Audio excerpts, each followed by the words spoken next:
After Mass on Christmas Eve, I make the long trek to Connecticut to be with my family. One year I remember it was a particularly difficult drive in the heavy rain and the dense fog. And I was driving along the journey of the Magi came to mind. They made a 1,000-mile journey that was difficult, perilous, clouded by dense fog, of uncertainty in search of the newborn King of the Jews, the Son of God.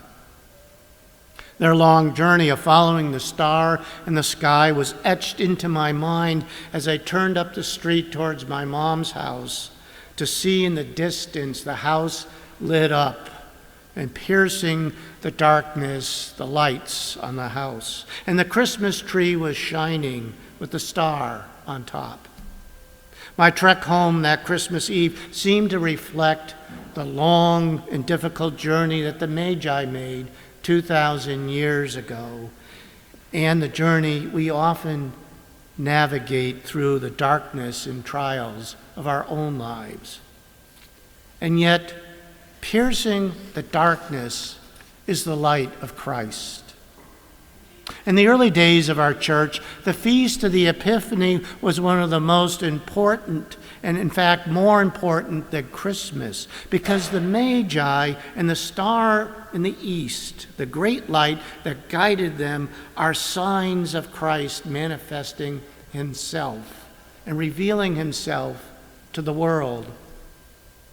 The story of the Magi is one of the most mysterious of the New Testament. In the Gospel, it doesn't tell us how many of the Magi traveled in search of the newborn King of the Jews. In fact, early tradition says 12, but because of the number of gifts of gold, frankincense, and myrrh over the centuries, it dwindled to 3. And we don't know much about the Magi except they were searching for Jesus. And I think this is what this story is all about. Like many of us, the Magi were on a quest, and they asked a simple but one of the most important questions of all Scripture. Where is the newborn King of the Jews? Many are asking that question even today. Where is Christ? Where is hope? Where is the light? I recently came across a fictitious story. It's not part of Catholic tradition, but it was written in the 19th century, and it's called The Other Wise Man. And it was made into a movie, and it was called The Fourth Wise Man. I see a few heads nodding. You've seen this.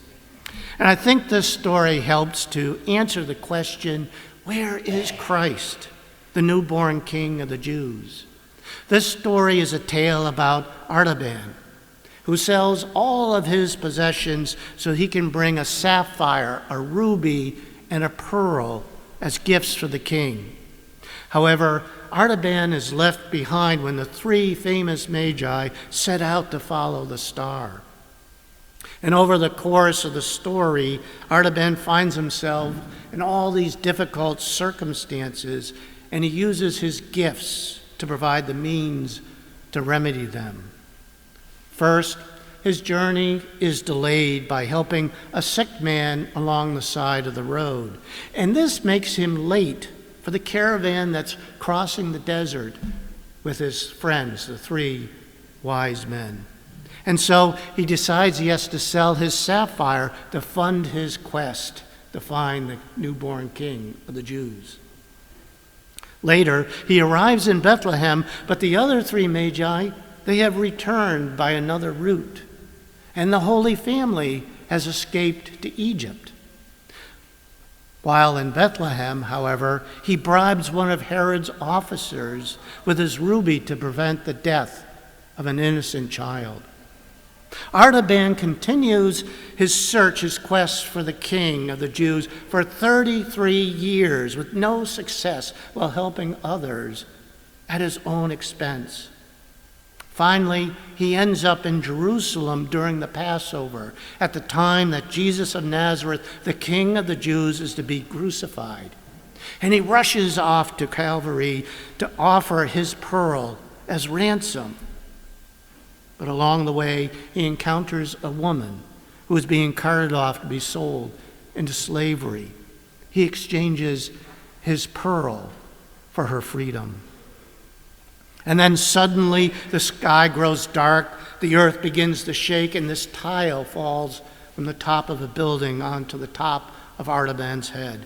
And as he lays dying, a bystander hears him say, 33 years I have looked for you, but I have never seen your face nor ministered to you, my king. And then a voice from the heavens responds, inasmuch as you have done unto one of the least of my brethren, you have done it unto me. Where is the newborn King of the Jews? If you are searching and looking for Jesus, you'll find him in the lonely, the lost, the poor, the sick, the grieving, and those on the edge of despair. You will find him in the breaking of the bread today on this altar. Any place where light dispels the darkness, you'll find the King. You and I, we are children of the Epiphany, manifesting and revealing Christ to each other. We are the light. We are the star of hope that shatters the darkness with love and compassion and forgiveness. The three magi, they left gifts, but they didn't go home empty. They carried their encounter with Christ back with them. And the other wise man also left his gifts for the king, the people he encountered and helped during his quest.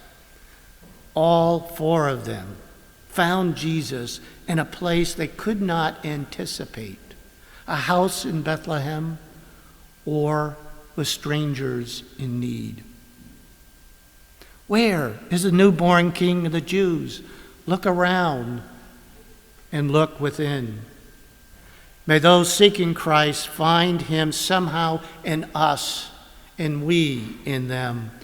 Like the Magi, may we be transformed to take a different path, keeping the star shining brightly for others to see the way. So, where is the newborn King of the Jews?